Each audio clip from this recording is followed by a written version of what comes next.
Hey everyone, welcome to another deep dive.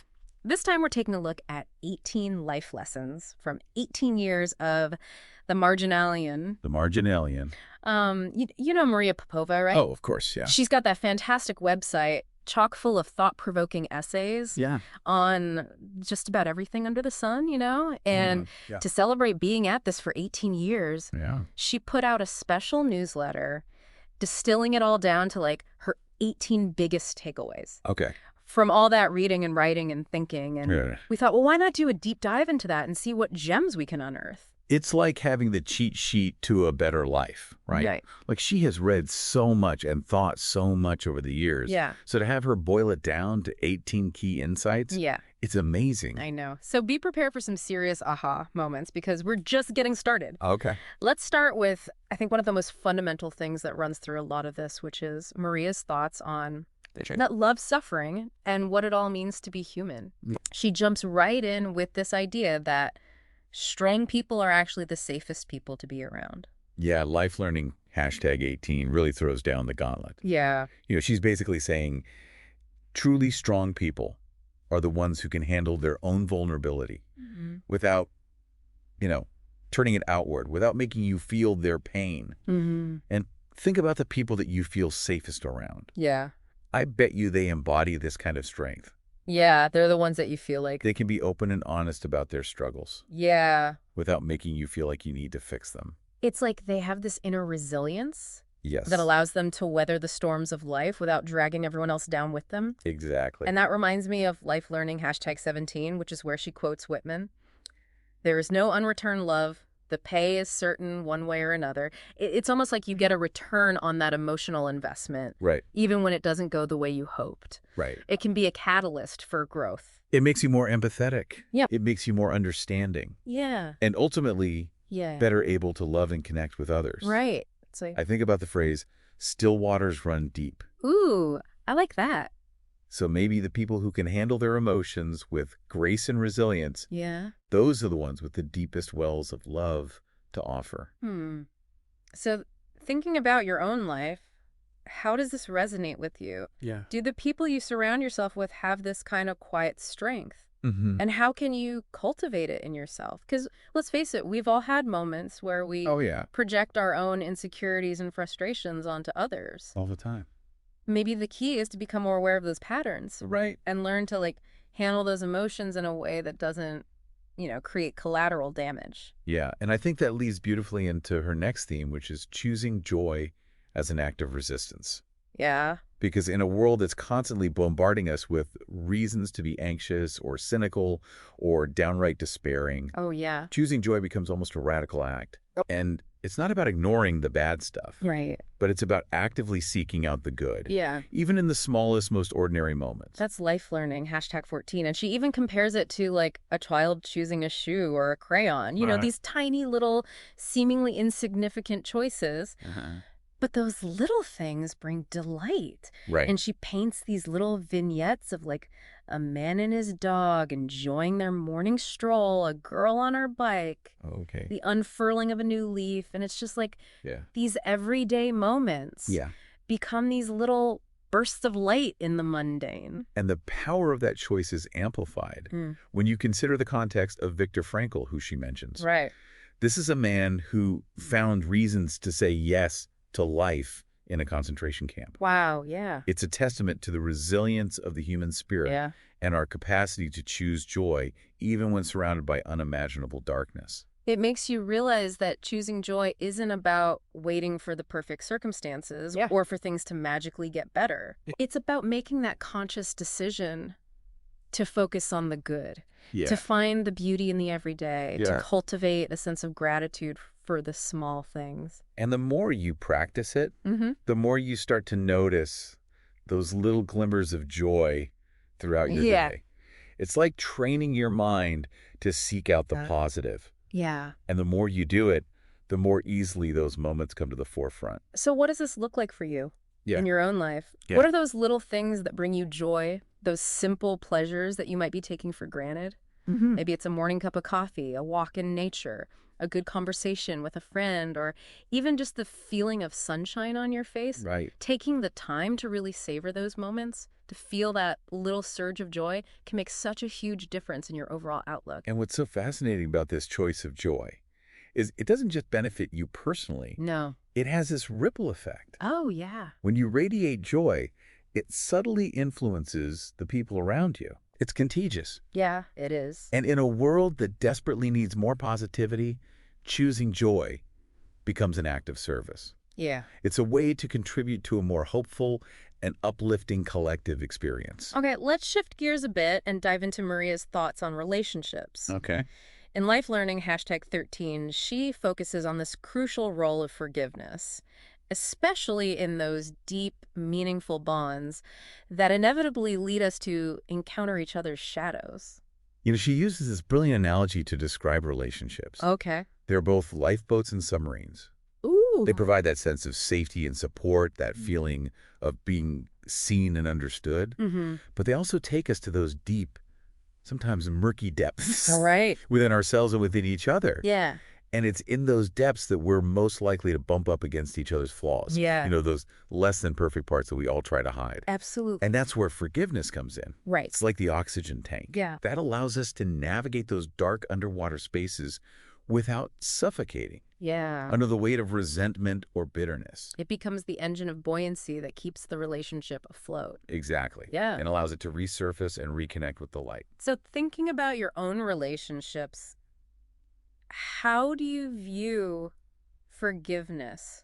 Is it something that comes easily to you? Yeah. Or is it something you struggle with? Because Right. let's face it, holding on to grudges can be exhausting. Yeah. It takes up so much mental and emotional energy, Good does. and it prevents us from experiencing the fullness of those close connections. Yeah. So maybe Maria is prompting us to ask ourselves, what would it look like to approach our relationships with a more forgiving heart? It's a powerful question. Yeah. And it's not always easy. Yay. Forgiveness requires a willingness to be vulnerable, to acknowledge the hurt, Right. and to choose to move forward without letting that resentment fester. Yeah. But the rewards can be profound. It allows us to experience deeper intimacy, greater compassion, a sense of liberation from the weight of the past. And this idea of letting go of self-concern leads perfectly into Maria's next point about unselfing. Ooh, unselfing. Yeah, it's a word she uses in Life Learnings, #16 and #9. Okay. And it really challenges us to shift our focus from inward to outward. Yeah, it's like she's saying, get over yourself. Yeah. Not in a harsh way, Right. but in a way that encourages us to be less preoccupied with our own ego Yeah.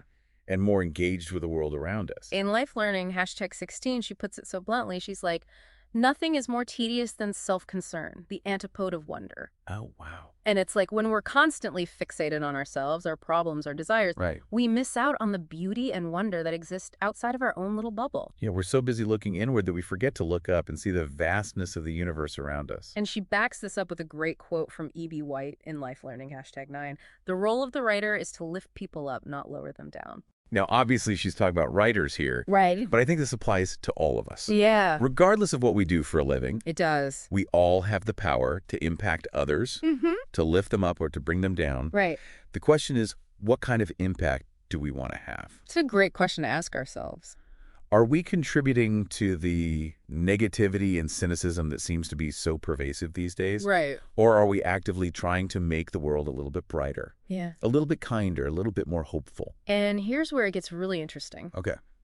She argues that supply creates its own demand, I love that. which she talks about in Life Learning, #8. Okay. By being more idealistic, Yeah. more generous, more focused on what she calls magnifying the spirit, we can actually shift the culture towards more meaningful values. It's like she's saying the world needs more people Yes, who are willing to be the change they want to see, exactly. which is a pretty bold statement. It Because is. you know it's easy to get caught up Yeah, in the cynicism and negativity that's all around us, right. to think that one person can't make a difference. Yeah, But what if she's right? right. What if by choosing to be more idealistic, more compassionate, more focused on lifting others up, we could actually create a ripple effect that could shift the entire tide? It's a beautiful thought, isn't it? It is. And it challenges us to think about what we're putting out into the world? Yeah. Are we contributing to the noise and negativity? Or are we adding to the beauty, the kindness, the love that the world so desperately needs? So I'm curious, what do you think about this idea? Mm. Do you find it inspiring or a bit naive? Yeah. And what are some practical ways you can bring more of that spirit magnifying energy into your own life? Yeah. Because even small acts of kindness, generosity, and compassion can have a profound impact. Absolutely. It doesn't have to be grand gestures. No. It could be as simple as smiling at a stranger, offering a helping hand. Yeah. Or simply choosing to speak kind words instead of harsh ones. Right. It's about making a conscious effort to be a force for good in the world, no matter how small that force may seem. And that brings us to Maria's next big theme. The importance of stillness and slowness. Ooh, yeah. She talks about this a lot in Life Learnings, #7 and #4, where she contrasts our culture's obsession with speed and productivity with the news for stillness and slowness, for creativity, well-being, and deep thought. You know, we're constantly bombarded with information, notifications, demands on our attention. Oh, yeah. It's easy to get caught up in the frenzy of doing and achieving to feel like we always need to be on. But as Maria points out, that kind of relentless busyness can actually be detrimental to our creativity, our well-being, and our ability to think deeply. Yeah, it's like we've become addicted to the dopamine rush of constant stimulation. Oh, totally. Yeah. And we've forgotten the power of simply being. Yeah. You know, she emphasizes the importance of things like sleep, meditation, nature, and even boredom. Boredom. Yeah. These are the spaces where our minds can wander, process information, make unexpected connections. Yeah. You know, it's in those moments of quiet contemplation that the most brilliant ideas often emerge. I love that she includes boredom in that list because we're so quick to try to fill every empty moment with some kind of distraction, whether it's scrolling through social media, watching TV, listening to a podcast. But maybe those moments of boredom are actually essential for our mental and creative well-being. It might be.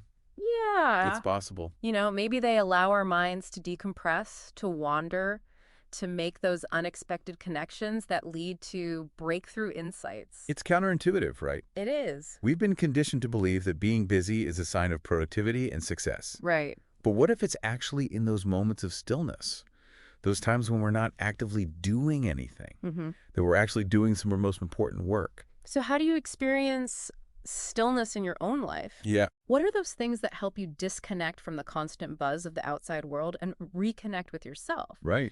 Is it spending time in nature, meditating, reading a book, listening to music, or simply sitting in silence and letting your thoughts flow? Because here's the thing. Yeah. Making time for stillness isn't about being lazy or unproductive. Right. It's about giving your mind and body the space they need to recharge and reconnect with that inner source of wisdom and creativity that's always there, waiting to be tapped into. I like that. Yeah. It's almost like our minds are these incredible gardens, you know, capable of producing the most beautiful and unexpected blooms. But if we're constantly tilling the soil, planting new seeds and trying to force things to grow, we might actually be hindering the natural process. Right. Sometimes the best thing we can do is step back, create space, and allow the garden to flourish on its own time. That's such a beautiful analogy. Yeah. And it makes me think about how we approach life in general. Are we constantly striving, pushing, trying to control every outcome? Right. Or are we willing to surrender to the natural rhythm of life? Yeah. To trust that things will unfold as they should, even in those moments of stillness and uncertainty? And speaking of uncertainty, yes, that leads us to Maria's thoughts on authenticity, integrity, and the courage to change your mind. Okay. These themes are kind of woven throughout Life Learnings, #5, 5-2, and #1. Okay. And they really challenge us to live a life that's true to ourselves. Yeah. Even when it means going against the grain or admitting we are wrong. You know, in a world that's constantly trying to put us in boxes to tell us who we should be and what we should believe. Oh, yeah. It's so refreshing to hear someone championing the idea of authenticity. It is. It's like Maria's giving us permission to be ourselves unapologetically and without reservation. And she starts with this powerful reminder in Life Learning, #5. Okay. Other people's attempts to define you say more about them than they do about you. And it's so easy to get caught up in what other people think. Oh, totally. You know, to let their opinions and judgments shape our sense of self. Right. But ultimately, we are the ones who get to decide who we are and what we stand for. Have you ever experienced that? Oh, yeah. Where someone tries to put a label on you or fit you into a category that just doesn't feel right? All the time. It can be so frustrating. It is. But maybe Maria's reminding us that we don't have to accept those labels. We don't. You know, we can choose to define ourselves on our own terms. Yeah, it's about reclaiming your narrative and owning your truth. Yeah. Even if it doesn't align with what others expect or believe. And this ties into life learning, #2. Yes. Where she cautions against chasing things solely for prestige, status, money, or approval. Right. You know, these external motivators might offer a temporary high, Right. but they rarely lead to lasting fulfillment. Yeah. True fulfillment, she suggests, comes from aligning your actions with your values, from pursuing what genuinely matters to you, regardless of whether it brings external validation. Right. It's like he's saying, don't get caught up in the rat race of trying to impress others or live up to someone else's definition of success. Yeah. Figure out what lights you up, what makes your soul sing, and chase after that with all you've got. Yeah. Because at the end of the day, the only person you have to answer to is yourself. And when you're living in alignment with your values, Right. pursuing what truly matters to you, that's when you experience that deep sense of purpose and satisfaction Exactly. that no amount of external validation can ever replicate. And that takes courage It does. to go against the grain. Yeah. To forge your own path, to stay true to yourself, even when it's not popular or easy. Right. But you know what? I think it's also incredibly liberating. It is. And that brings us to what might be the most challenging lesson of all. Okay. Life learning, #1, where Maria encourages us to embrace the uncomfortable luxury of changing our minds. Okay. She talks about the importance of negative capability, which is basically the ability to be comfortable with not knowing, with holding conflicting ideas in your mind without feeling the need to force a resolution. Yeah. Yes. It's like she's saying, hey, it's okay to not have all the answers. Right. It's okay to admit you were wrong. Exactly. It's okay to evolve and change your perspective as you learn and grow. And in a culture that often values having strong opinions and sticking to your guns, Oh, totally. this idea of embracing uncertainty can feel radical. I think about this in the context of social media, where it feels like everyone's trying to present this perfectly curated version of themselves, this image of always being right, always knowing the answer. Yeah. But what if we allowed ourselves to be more vulnerable, Yeah. more open about the fact that we're all just figuring things out as we go along? It's a beautiful invitation, isn't it? It is. To embrace the messiness of life. Yeah. The uncertainty, the not knowing. Right. Because in those spaces of uncertainty, there's so much potential for growth, for learning, for expanding our understanding of ourselves and the world around us. Think about a time when you changed your mind about something. Maybe it was a belief you held, a stance you took, or even just a simple preference. Yeah. How did it feel to let go of that old way of thinking and embrace a new perspective? Right. Was it uncomfortable? Was it liberating? Because here's the thing. Yeah. We're all constantly evolving. Our experiences, our relationships, the information we're exposed to. Yeah. It's all shaping and reshaping our understanding of the world. Yeah. And if we're not willing to change our minds, to adapt and evolve as we learn and grow, we risk becoming stagnant, Right. stuck in old ways of thinking that no longer serve us. Maria's reminding us that it's okay to be a work in progress, Yeah. to embrace the journey of lifelong learning, and to have the courage to say, you know what? I was wrong. Yeah. I've changed my mind. That's powerful. And that brings us to the end of Maria's 18 life learnings. Okay. It's been a fascinating journey exploring these profound insights. It has. And as we wrap up this deep dive, I'm struck by the fact that these aren't just abstract concepts. Right. These are lessons that we can apply to our everyday lives. They are. To our relationships, to our work, to the way we interact with the world around us. Absolutely. And while we've covered a lot of ground, We have. it's important to remember that these are just starting points.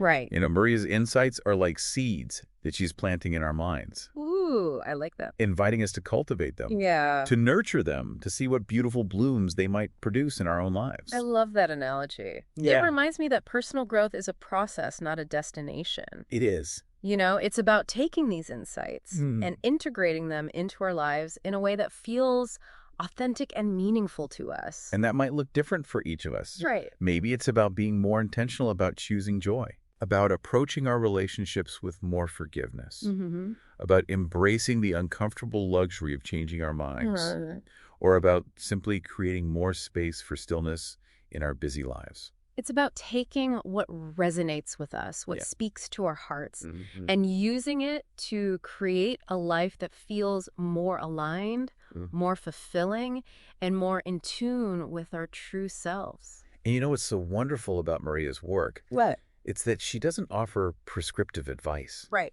She's not telling us what to do or how to live our lives. Right. She's simply sharing her own insights, her own reflections on what it means to live a meaningful and beautiful life. Yeah. And inviting us to do the same. It's like she's saying, here's some things I've learned along the way. Yeah. Take what resonates with you, leave what doesn't, and go out and create your own beautiful mess of a life. And I think that's what makes her work so inspiring. Yeah. It's an invitation to explore, to experiment, to be curious, Right. to embrace the journey of self-discovery, Yeah. and to trust that we each have something unique and valuable to offer the world. And sometimes the best way to discover that unique offering is to simply be still, to listen to that inner voice, and to allow ourselves to be guided by what brings us joy, what lights us up, and what makes us feel truly alive. And who knows, maybe in those moments of quiet contemplation, we'll stumble upon a new insight, a new perspective, a new way of being that will not only enrich our own lives, but also make the world a little bit brighter, a little bit kinder, and a little bit more beautiful. So as we wrap up this deep dive, I'm curious. What's one thing that really resonated with you from Maria's life learnings? What's one small step you can take today to integrate that insight into your own life? Because even the smallest actions, when rooted in intention and aligned with our values, can have a ripple effect that extends far beyond ourselves. That's true. And maybe, just maybe, by embracing these lessons, by choosing joy, by forgiving freely, by being authentically ourselves, and by creating space for stillness and reflection, we can collectively contribute to a world that's a little bit more loving, a little bit more compassionate, and a little bit more beautiful. You know, it's amazing to think about the power we each hold to shape our own lives and the world around us, about going through these 18 life learnings. I'm struck by how Maria doesn't shy away from the tough stuff. She acknowledges the struggles, the heartbreaks, the uncertainties that are just, woven into the fabric of life. That's what makes her work so real and relatable. Right? It's not about pretending that life is always sunshine and roses. No. It's about embracing the whole spectrum of human experience. Right. The light and the shadow, the joy and the sorrow. Exactly. And yet, amidst all of that, there's this underlying current of hope. This belief in the resilience of the human spirit, this unwavering faith in our capacity to choose love, to choose joy, to choose growth. It's like she's saying, yes, life is messy and complicated and often unfair. But even in the midst of all that, there's still so much beauty to be found, so much connection to be made, so much meaning to be created. And that brings us back to that central idea that's woven through all of Maria's work, living with intention. It's not about passively accepting whatever life throws our way. It's about making conscious choices. About aligning our actions with our values. About creating a life that reflects our deepest desires and aspirations. It's about asking ourselves those big soul-searching questions. What kind of person do I want to be? What kind of impact do I want to have on the world? What brings me joy? What makes my heart sing? And then using those answers as guideposts to navigate the journey of life. And sometimes that journey leads us to unexpected places. It challenges us to step outside of our comfort zones, to embrace the unknown, to let go of old beliefs and patterns that no longer serve us. That's where the real growth happens, right? In those moments when we're willing to be uncomfortable, to be vulnerable, to say, I don't know, and to approach life with a beginner's mind. So as we wrap up this deep dive into Maria Popova's 18 life learnings, I'd like to leave you with a final thought. It's inspired by Maria's work, but it's also an invitation to go inward and discover what it means for you. Imagine yourself living a life that's truly aligned with your values, a life that's filled with joy, purpose, and meaning. What does that look like? What small changes can you make today to start moving in that direction? Because even the smallest steps, when taken consistently and with intention, can lead to profound transformation. And remember, you don't have to do it all at once. Start with one small thing, one little shift that feels aligned and authentic to you. And trust that the journey unfolds one step at a time. Thank you for joining us on this deep dive. We hope you found Maria's insights as inspiring and thought-provoking as we did. And if you're eager to explore more of her brilliant work, head over to the Marginalian. Yes. It's a treasure trove of wisdom, beauty, and endless inspiration. And until next time, keep learning, keep growing, and keep creating a life that reflects the beauty and brilliance within you.